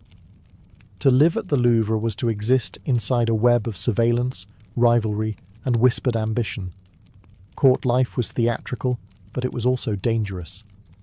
Kings, queens, and nobles moved through carefully choreographed spaces where every gesture carried meaning. A misplaced word could end a career. A glance could spark a feud. Favour was currency, and access to royal chambers determined survival. The architecture reinforced this reality. Corridors narrowed deliberately. Rooms were layered with thresholds. Power was measured in proximity. It was during this era that figures like Catherine de' Medici wielded immense influence from within the palace. As queen, widow, and regent, she understood the Louvre not just as a residence, but as a tool. She hosted lavish entertainments while quietly arranging marriages, alliances, and eliminations. The palace became a chessboard, and the players rarely saw the whole game. Violence was never far away. Religious conflict between Catholics and Protestants seeped into court life, poisoning trust. In 1772, the nearby events of the St. Bartholomew's Day massacre stained Paris with blood. Though much of the violence unfolded in the streets, the Louvre was not untouched. Protestant nobles who had come for a royal wedding suddenly found themselves trapped within the palace. Some murdered in spaces meant for diplomacy and celebration. The walls that once defended against foreign armies now enclosed terror. Hallways echoed with running footsteps. Doors were barred. What had been a symbol of order became a cage. The palace's beauty did nothing to soften the brutality of power when it turned inward. Despite the danger, life at the Louvre continued. Banquets were held. Art was commissioned. Ritual persisted as if violence were merely another inconvenience. This was the true nature of royal power, its ability to absorb bloodshed without breaking stride. The Louvre's polished halls concealed fear, and its grandeur masked fragility. Kings ruled not from certainty, but from constant anxiety. Every smile hid calculation. Every celebration risked catastrophe.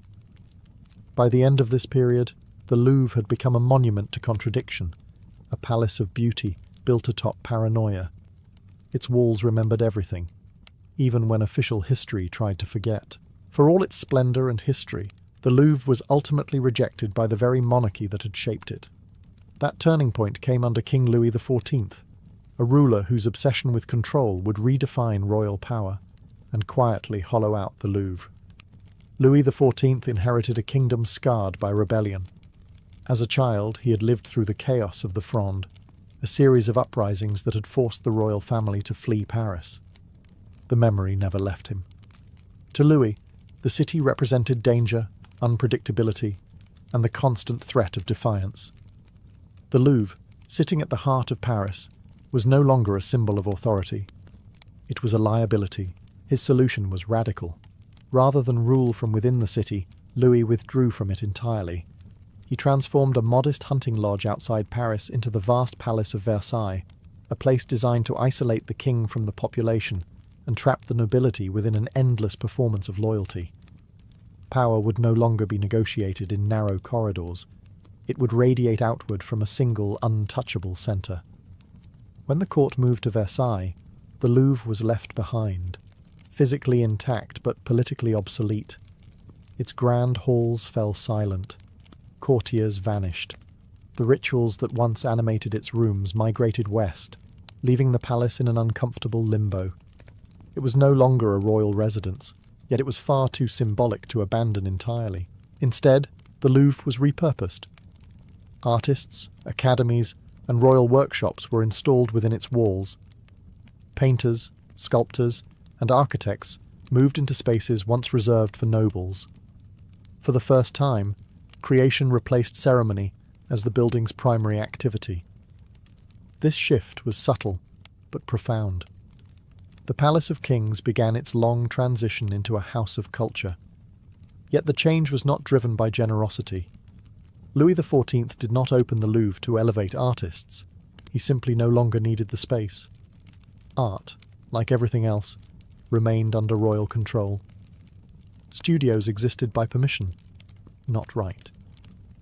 The building became quieter, but it was still watched. This abandonment marked the beginning of the end for the Louvre as a symbol of absolute monarchy. Stripped of its political heartbeat, it became something unstable, part relic, part experiment. The kings had moved on. The building, for the first time, had been left to wait. By the late 18th century, the Louvre stood in an uneasy silence. It was no longer a royal home, yet it remained a powerful symbol of monarchy. Vast, expensive, and looming over a city simmering with anger. While artists worked in its galleries and administrators debated its purpose, the political ground beneath Paris was beginning to crack. When the French Revolution erupted, the Louvre's meaning changed overnight. The palace that had once embodied royal authority was suddenly rebranded as property of the people. Kings no longer ruled from behind its walls, but their ghosts still lingered in every corridor. The revolutionaries understood symbolism well. If the old order was to be destroyed, its monuments had to be reclaimed. As crowds filled the streets and the monarchy collapsed, royal collections were seized. Paintings, sculptures, scientific instruments, and decorative objects, once locked away for elite eyes, were declared national property. The Louvre was no longer a palace waiting for kings who would never return. It was about to become something unprecedented. In 1793, during the most radical phase of the Revolution, the Louvre officially opened as a public museum. This was not an act of cultural generosity. It was ideological warfare. Art was transformed into proof that the nation, not the monarchy, was now the rightful heir to France's heritage. Walking through the galleries became a political act, yet the transition was chaotic. The same halls that now displayed masterpieces had recently echoed with fear. Outside, executions continued. Inside, curators rushed to catalogue and protect objects from looting, vandalism, and neglect. The building was caught between enlightenment and terror. The irony was sharp. A palace built to control access was now open to all, at least in theory. Ordinary citizens wandered through spaces once guarded by protocol and power, staring at treasures they had never been meant to see. The Louvre had become a stage for a new experiment, whether culture could belong to everyone. Not everything survived intact. Some artworks were destroyed, others sold, others stolen in the chaos. Revolutionary zeal did not always distinguish between oppression and history. Still, the idea endured. The Louvre was reborn not as a symbol of kings, but as a monument to the nation. This chapter marked the most radical transformation in the building's long life. The fortress had become a palace. The palace had become a museum. And beneath the marble floors, centuries of power quietly shifted hands, this time without asking permission. The revolution had turned the Louvre into a museum of the people, but it was empire that turned it into a museum of power. When Napoleon Bonaparte rose from general to ruler, he understood immediately what the Louvre could become. Art was no longer just heritage, it was propaganda. Napoleon renamed the Louvre the Musée Napoléon, a symbolic gesture that made his ambitions unmistakable. As his armies marched across Europe, they did not return empty-handed. Masterpieces were seized from Italy, the Low Countries, Germany and beyond. Paintings, statues, manuscripts and relics were stripped from churches and palaces, packed into crates and shipped to Paris. Victory was measured not only in territory, but in treasures. Inside the Louvre, galleries were rearranged to tell a very specific story. Art was displayed as proof of French superiority, ordered to suggest that history itself had culminated in Napoleon's reign. Ancient Rome, Renaissance Italy, and classical Greece were reframed as stepping stones, leading inevitably to imperial France. To walk the museum was to walk through an argument. This was not subtle theft. It was systematic, public, and unapologetic. Napoleon believed Paris deserved to be the capital of world culture, and the Louvre would be its altar.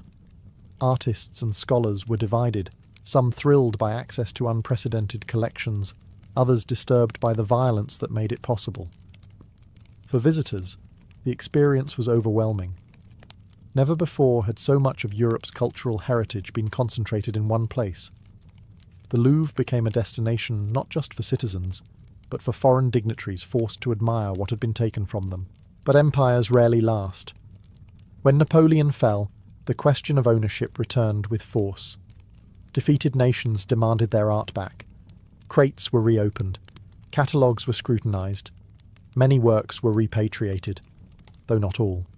Some objects quietly remained, absorbed into the permanent collection. This period left a permanent scar on the Louvre's identity. It exposed the uncomfortable truth that museums are not neutral spaces. They reflect power, conquest, and choice. What is displayed is often what survived domination. The Musée Napoléon vanished with the empire, but its legacy endured. The Louvre emerged larger, richer, and more controversial than ever. A palace of art built partly on plunder, its grandeur inseparable from the violence that helped create it. By the 19th century, the Louvre had settled into its new identity as a museum, but its past was far from buried.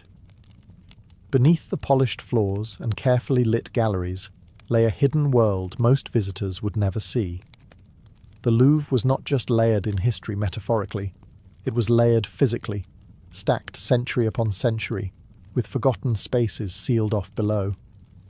As renovations expanded the museum, workers repeatedly stumbled upon remnants of earlier lives. Medieval walls emerged from beneath marble. Old moats were uncovered, still damp centuries after they were filled in. Foundations from the original fortress reappeared like bones pushed to the surface. Instead of destroying them, curators made an unusual decision. The past would remain visible, but controlled. These underground spaces became silent witnesses to everything the Louvre had been. Visitors today can walk through sections of the medieval fortress beneath the museum, tracing the outlines of towers built for war, not art. The contrast is unsettling. Above, the world's most famous paintings hang in climate-controlled calm. Below, rough stone walls whisper of fear, defense, and confinement. But not all secrets were architectural. The Louvre developed its own hidden infrastructure, tunnels, service corridors, and restricted passages designed to move art unseen. Masterpieces are rarely transported through public halls. Instead, they travel through underground routes known only to staff, shielded from crowds and cameras. The museum has its own shadow circulation system, invisible but essential. During times of crisis, these hidden spaces became lifelines. In wartime, artworks were quietly evacuated through back corridors and tunnels, packed and sent away under secrecy. During occupations and unrest, the Louvre learned how to disappear its treasures without appearing empty. What visitors see has always been carefully curated, not just aesthetically, but strategically. There are also stories that never made it into official records, objects mislabeled, works quietly removed, discoveries left unpublished because they complicated neat narratives. Museums present order, but they are built on decisions: what to show, what to hide, and what to forget. The Louvre's hidden past is not just about secret rooms. It is about control of memory. Every museum is an argument about history, and the Louvre's argument is reinforced by what lies beneath it. Above ground, the building celebrates civilization. Below, it preserves its anxieties. Fortress, palace, museum, none fully replaced the others.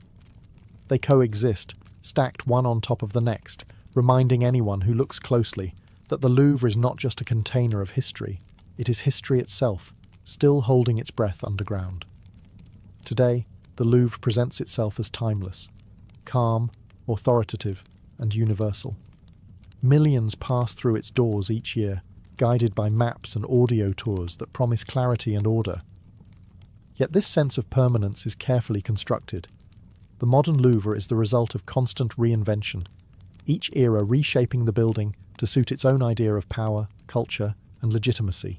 The most visible symbol of this reinvention arrived in the late 20th century with the glass pyramid. Designed to modernize access and circulation, it was controversial from the moment it appeared. Critics saw it as an intrusion. Supporters praised its symbolism. But beneath the debate was a familiar pattern: the Louvre once again adapting to remain central, relevant, and controlled. The pyramid did not replace the past. It reorganized how the public encounters it. What visitors see today is the end result of centuries of selection. Not just selection of art, but selection of narrative. Some objects are elevated to global icons. Others remain in storage, unseen. Entire histories are condensed into captions, while uncomfortable origins, looting, coercion, erasure, are often softened or omitted. This is not deception so much as design. Museums do not show everything. They never have. The Louvre's authority comes from its ability to frame history as settled. Walls are quiet. Labels are confident. The chaos that once defined the building, sieges, massacres, revolutions, is smoothed into chronology. Yet those events still shape what hangs on the walls and what does not. Security is omnipresent. Cameras watch every movement. Guards patrol with practiced calm. Climate systems hum constantly to preserve fragile objects. The fortress logic never vanished. It simply changed form. Where once walls protected kings, systems now protect artifacts. The purpose remains the same: preservation of power through control of space. And yet the Louvre also represents something genuine. It is a place where humanity confronts its own record, beauty alongside violence, genius alongside exploitation. Few buildings contain so much contradiction so openly. The Louvre did not become a museum by accident. It was shaped by rulers, rebels, empires, and curators, each leaving a layer behind. Fortress, palace, prison, workshop, museum. None erased the others. To walk its halls is to move through centuries of decisions about who owns culture, Who defines history, and who gets to look?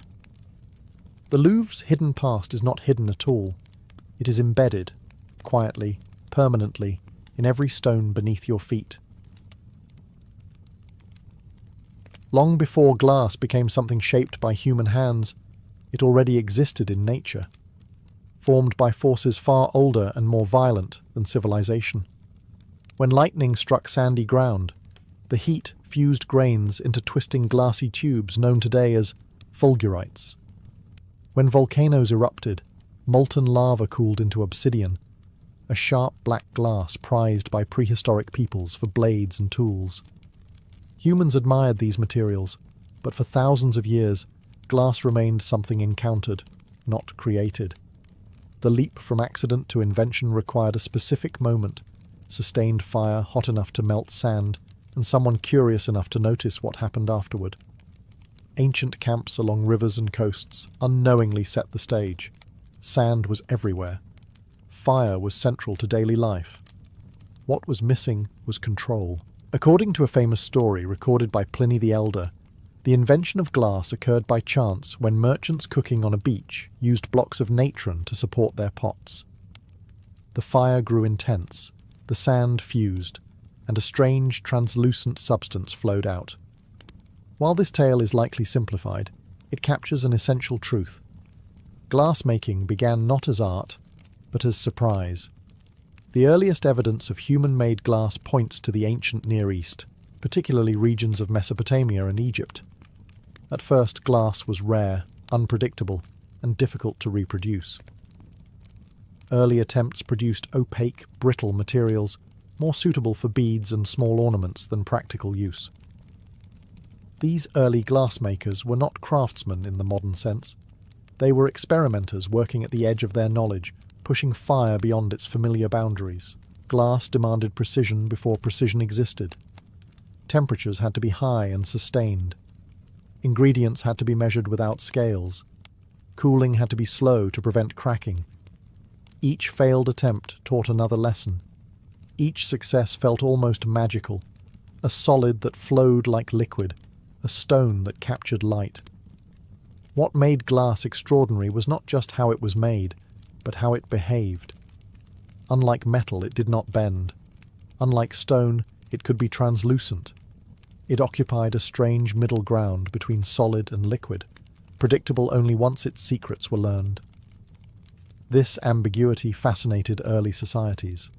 From the beginning, glass was associated with fire, transformation, and mystery. It did not simply come from nature. It emerged through human intervention. In mastering glass, humanity discovered that even the most ordinary materials could be remade into something astonishing, if heat, patience, and imagination were applied in just the right measure. Once humans learned to coax glass into existence, it did not become an everyday material. It became a luxury. In the ancient world, glass was difficult to make, unpredictable, and expensive, qualities that made it perfect for elites and sacred spaces. In early Egypt and the Near East, glass was not valued for transparency, but for colour. Deep blues, greens, and opaque whites mimicked precious stones like lapis lazuli and turquoise, materials associated with divinity and power. In ancient Egypt, glass production flourished under royal control. Workshops were often attached directly to temples or palaces, and recipes were guarded closely. Glassmakers were specialists, sometimes working alongside metalworkers and jewelers. Their output was small but symbolic: beads, amulets, inlays, and cosmetic containers. These objects were not meant for daily use. They were offerings to gods, markers of rank, and companions for the dead. Glass quickly became intertwined with religion. Egyptians believed colour carried meaning and power. Blue represented the heavens and the Nile. Green symbolized rebirth and regeneration. Glass, with its ability to hold colour permanently, was seen as a way to freeze sacred qualities into physical form. Amulets made of glass were placed on mummies, believed to protect the soul in the afterlife. In Mesopotamia, glass served similar roles. Kings used it to display wealth and connection to the divine order. Glass objects appeared in temples and royal treasuries, often alongside gold and ivory. Written tablets from the period describe glass-making recipes in cryptic language, reinforcing the idea that this knowledge bordered on alchemy. Glass was not just manufactured, it was conjured. What mattered most was rarity. Because glass was so difficult to produce consistently, owning it signalled control over both labour and knowledge. A glass vessel was proof that someone commanded fire itself. This is why early glass never replaced pottery or metal. It existed above them, not alongside them. These early societies did not yet imagine glass as something to look through. They saw it as something to look at. Its smooth surface, unnatural colours, and reflective sheen made it feel otherworldly. Light did not simply bounce off glass, it seemed to live inside it. At this stage in its history, glass was not about function, it was about meaning. It connected rulers to gods, the living to the dead, and humanity to the transformative power of fire. Only later would glass descend from temples and tombs into the hands of ordinary people and change the world in far more practical ways.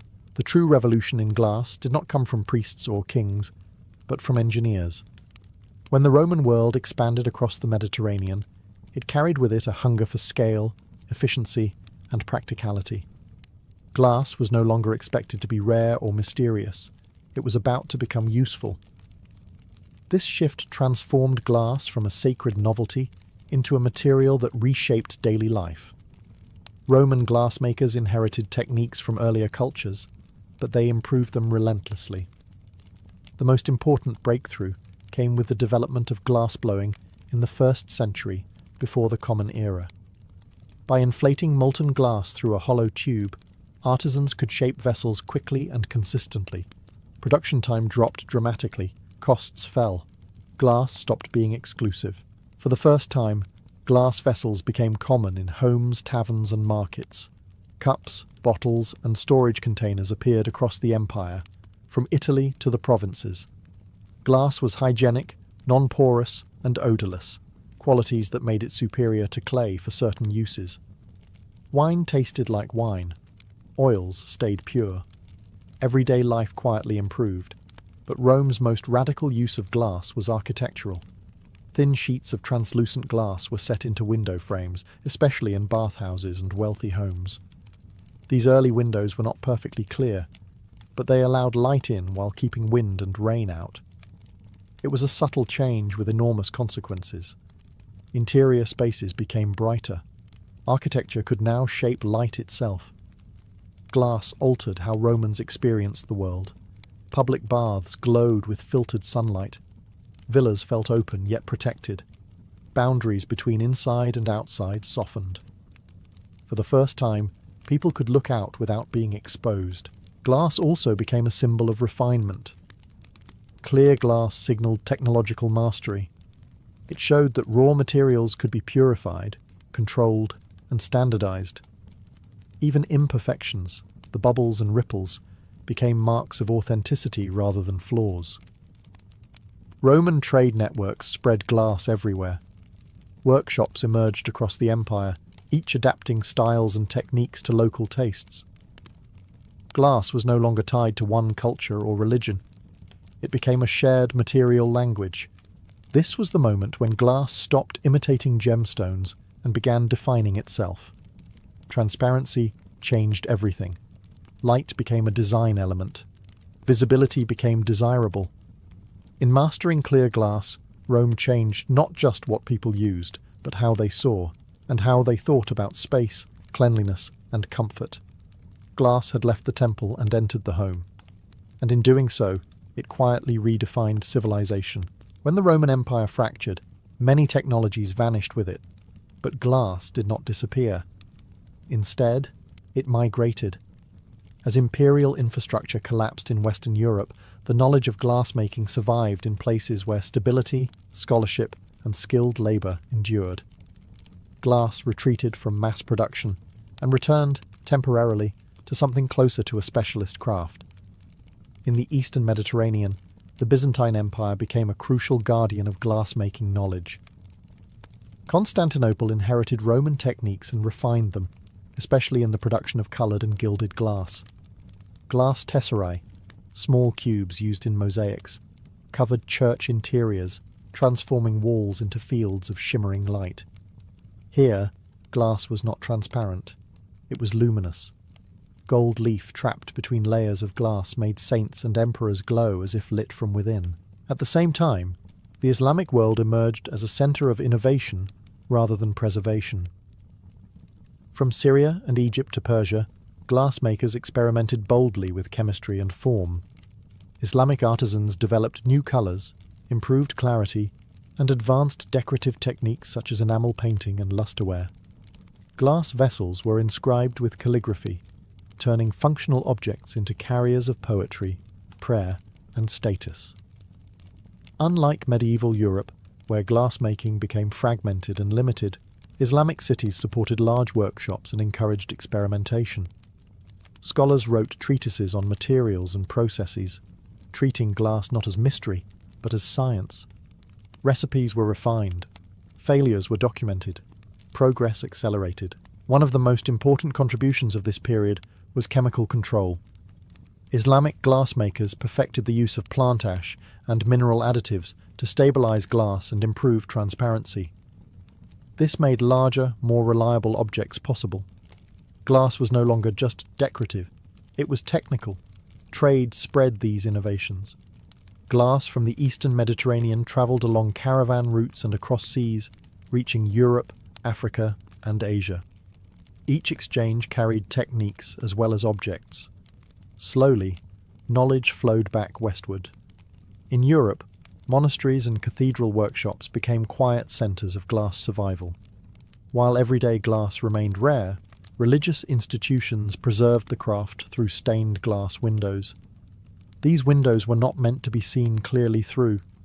They were meant to transform light into narrative and emotion. Glass became storytelling. This period kept the fire alive, literally and intellectually. Glassmaking did not advance rapidly everywhere, but it did not break. It adapted to new cultures, new beliefs, and new purposes. When glass would rise again as a transformative material, it would do so carrying the accumulated knowledge of empires, religions, and centuries of careful, patient fire. By the late medieval period, glass found a new home where trade, secrecy, and ambition intersected. Venice. Floating between East and West, Venice absorbed techniques from the Byzantine and Islamic worlds and refined them with ruthless focus. Glassmaking there was not just a craft, it was a state project. The Republic understood that control over knowledge could be as powerful as control over armies. To protect the city from fire and to guard trade secrets, Venetian authorities moved all glass workshops to the island of Murano. What followed was unprecedented specialization. Glassmakers became a privileged class, granted social status and legal protections, on one condition: they could never leave. The penalty for exporting secrets was severe. Venice built a gilded cage around genius. Within that cage, innovation exploded. Murano artisans perfected cristallo, an ultra-clear glass that rivaled rock crystal. For the first time since Rome, clarity became an obsession. Vessels grew thinner, lighter, and more precise. Stems twisted like vines. Bowls flared like petals.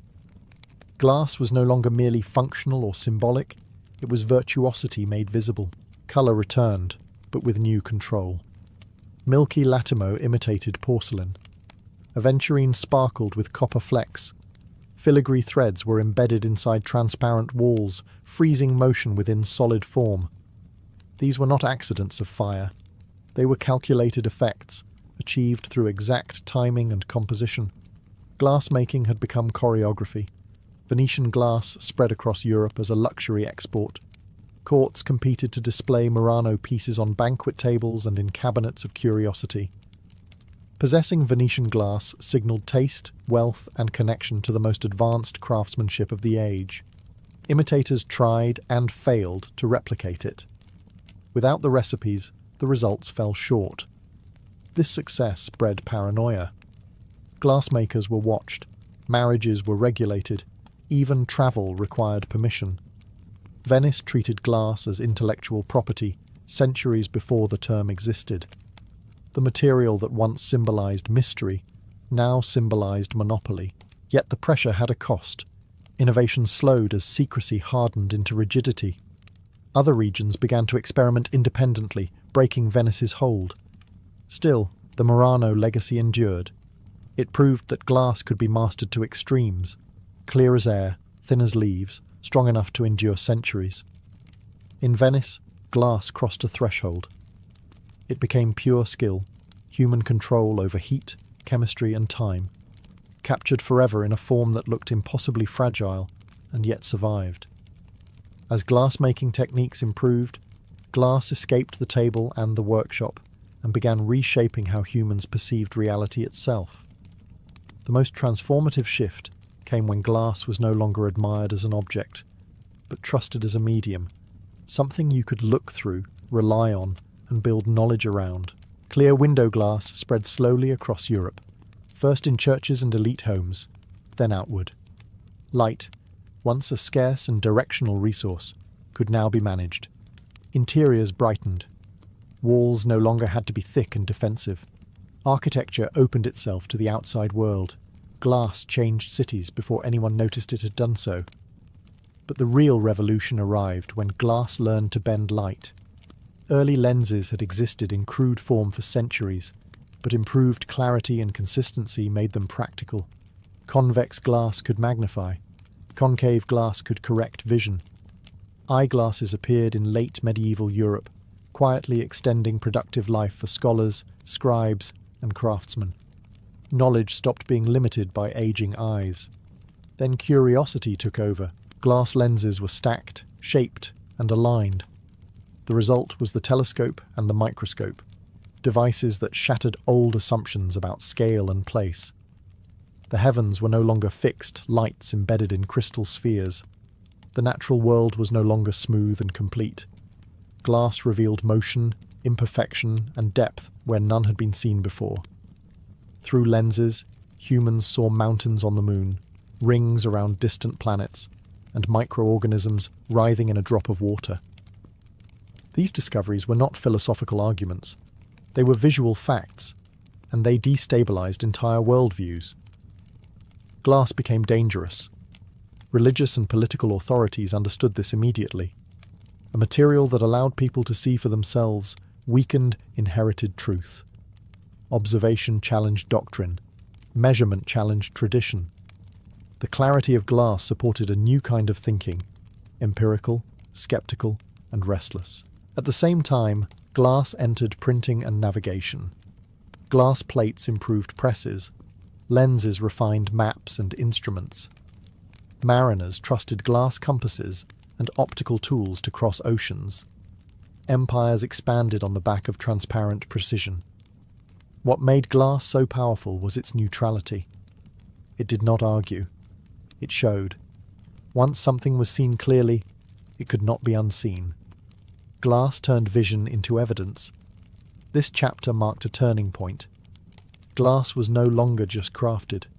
It was integrated into thought itself. It became an extension of the human eye, correcting it, enhancing it, and ultimately challenging humanity's place in the universe. From this moment on, glass was inseparable from science, exploration, and doubt. The world was no longer interpreted solely through authority. It was examined through fire-made sand that had learned how to tell the truth. For most of its history, glass remained tied to skilled hands and small workshops. Even at its most advanced, production was slow, fragile, and limited. That changed abruptly with the arrival of industrialization. Fire, once carefully tended by artisans, was now harnessed by machines. Glass was about to lose its intimacy and gain unprecedented reach. The key shift was scale. New furnaces burned hotter and longer than any human-operated hearth. Coal replaced wood. Temperatures became consistent. Recipes stabilized. What had once taken days of careful labor could now be produced continuously. Glass sheets grew larger. Bottles became standardized. Imperfections that once marked individuality were now considered flaws to be eliminated. Factories transformed glass into infrastructure. Windows were no longer luxuries reserved for churches and palaces. They appeared in townhouses, schools, shops, and eventually factories themselves. Buildings filled with light. Urban life changed rhythm. Interiors no longer depended on open doors or daylight hours. Work extended. Surveillance increased. Visibility became normal. Glass also reshaped industry directly. Bottles preserved food and medicine safely and cheaply. Chemical experiments relied on glass containers that resisted corrosion and revealed reactions clearly. Laboratories multiplied. Science accelerated. Glass became the silent partner of progress. The most dramatic innovation came with new methods for producing flat glass. Techniques evolved until large, relatively even panes could be manufactured reliably. Storefronts appeared, transforming commerce. Goods could now be displayed behind transparent barriers, seen but protected. Desire was encouraged. Consumption became visual. This period also marked a shift in labour. Glassworkers lost autonomy. Skills passed down through generations were replaced by mechanized processes and factory discipline. The material survived, but the culture around it changed. Glass was no longer mysterious or rare. It was expected. And yet, something deeper happened. As glass became ubiquitous, people stopped noticing it. Transparency turned invisible. Windows disappeared from awareness even as they dominated space. Glass shaped experience quietly, separating inside from outside, public from private, observer from observed. By the end of this chapter, glass had fully entered modern life. It was no longer admired as an object. It was trusted as an environment. Walls became transparent. Containers became neutral. Vision became continuous. Glass had completed its transformation from sacred substance to everyday necessity. And in doing so, it prepared the world for its final role. Not just showing reality, but mediating it entirely. By the 20th century, glass no longer announced itself. It surrounded quietly, shaping modern life so completely that it became almost invisible. Skyscrapers rose wrapped in reflective skins. Cities turned into vertical mirrors. Where stone once projected permanence and power, glass now projected openness, efficiency, and control. Architects embraced glass as ideology. Transparency suggested honesty. Light implied progress. Buildings made of glass claimed nothing to hide, even as they reflected everything back at the viewer. Offices filled with daylight, but also with observation. Glass created openness while enabling surveillance. You could see, but you were also seen. Advances in chemistry and engineering pushed glass further. Safety glass shattered without killing. Tempered glass grew stronger than intuition allowed. Laminated glass resisted impact and intrusion. The material that once terrified glassmakers with its fragility became structurally reliable. Walls no longer had to feel solid to be strong. At the same time, glass shrank. Fiber optics transformed glass into threads thinner than hair, carrying light instead of images. Information raced through transparent veins beneath oceans and cities.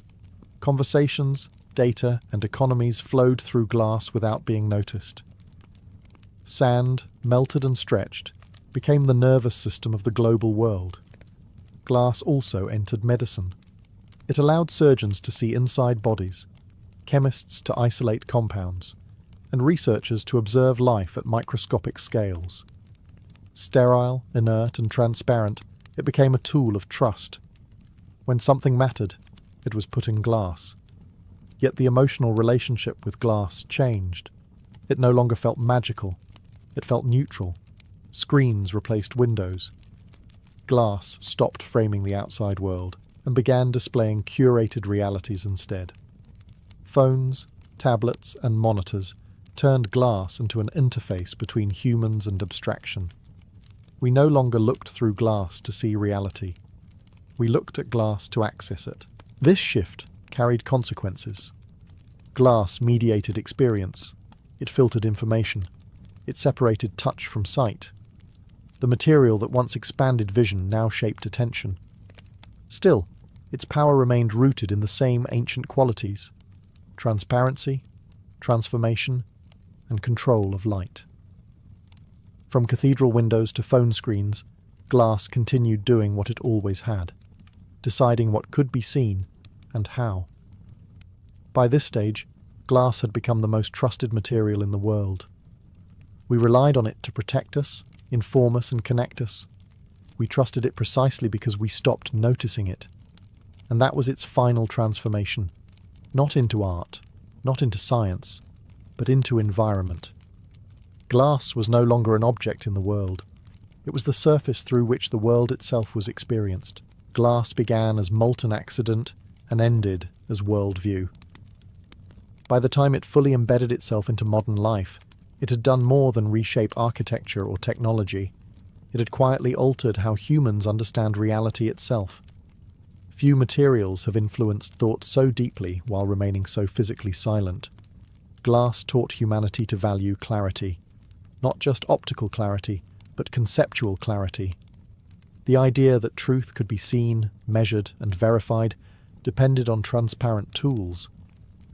Science relied on glass to reveal reactions, cells, and stars. Once the eye could be extended and corrected, belief shifted. Authority weakened. Observation gained power. Seeing became knowing. Glass also changed humanity's relationship with distance. Windows allowed separation without isolation. Lenses collapsed vast scales, bringing galaxies close and microbes into focus. Later, fiber optics erased distance altogether, turning light into information. Glass made the world feel smaller, faster, and more interconnected than any generation before could have imagined. At the same time, glass introduced new contradictions. Transparency promised honesty, but it also enabled surveillance. Walls that could be seen through could also be watched through. Display windows invited desire. Screens curated attention. Glass never forced these outcomes. It simply made them possible. Humans decided how to use what glass allowed. There is something uniquely unsettling about glass. It feels solid, but can vanish when struck. It protects while remaining fragile. It separates without fully dividing. These contradictions mirror human ambition itself, the desire to control nature while remaining vulnerable to it. Glass became the perfect partner to that impulse. Even today, glass sits at the boundary between presence and absence. A screen shows a face that is not there. A window frames a world you cannot touch. A lens reveals truths that challenge comfort. Glass mediates experience without replacing it, always reminding us that perception is shaped, not neutral. What makes glass extraordinary is not its chemistry, but its endurance. Civilizations collapsed. Empires fell. Belief systems changed. Glass adapted to all of them. It served gods, kings, scientists, merchants, and machines without belonging fully to any. From molten sand to stained windows, from obsidian blades to digital screens, glass followed humanity's desire to see more clearly, and sometimes to hide behind that clarity. It remains a material born of fire and patience, demanding control, yet punishing carelessness. In the end, glass did not just change how humans see the world. It changed what they expect to see, and what they believe counts as truth when they do.